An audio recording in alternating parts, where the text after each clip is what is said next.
Assalamualaikum guys. So macam mana cara dia untuk kita setting auto debit untuk Kowe guys. Okay. Let's go. So pertama sekali korang pergi dulu website Kowe. Dekat sini ada korang boleh search je kowe.com.my. Kemudian dia akan bawa ke paparan yang ini. Kemudian korang klik bahagian atas ni yang ada simbol gambar macam orang ni, klik sini dan dia akan bawa ke paparan yang ini. Bagi yang first time login, korang boleh register dahulu, tekan register now. Tapi yang bagi yang dah ada account, korang boleh terus tekan login. Kemudian dekat bahagian sini, korang boleh pergi ke my profile dan tekan auto debit.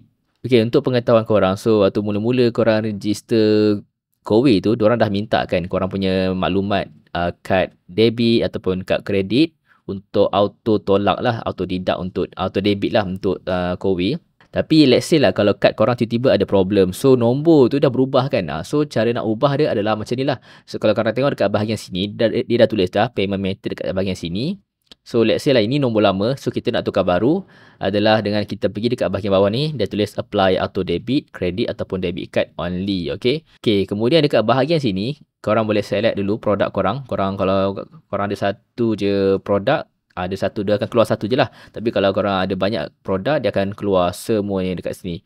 Kemudian kita klik je semua dan kita tekan proceed. Dan dia akan minta kita masukkan detail maklumat kita dekat sini, sama dekat holder name, card number, expiry date, select year and select bank. And korang boleh pilih sama ada korang nak guna debit card ataupun credit card lah. Okay. Kalau korang nak guna prepaid tak boleh. Macam contoh card Aeon, card Boost, card Touch and Go, tu tak boleh lah. Korang mesti menggunakan kad debit ataupun kad kredit sahaja. Kemudian korang boleh tekan, korang kena tick dulu sini dua-dua ni dan klik proceed. Okay, lepas korang klik proceed, dia akan ambil masa lebih kurang dalam 2-3 hari untuk approve. So tengoklah, bergantung lah. Tapi macam saya, dia ambil masa lebih kurang 2-3 hari macam tu untuk approve. Dan lepas approve, automatic dia akan berubah dekat bahagian mana? Dekat bahagian atas ni.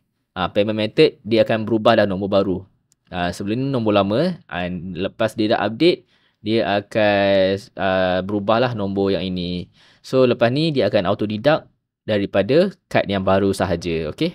Okay, itu saja guys. Kalau korang rasa video ni bermanfaat, jangan lupa untuk like, comment dan subscribe channel ni dan jumpa pada next video. Assalamualaikum.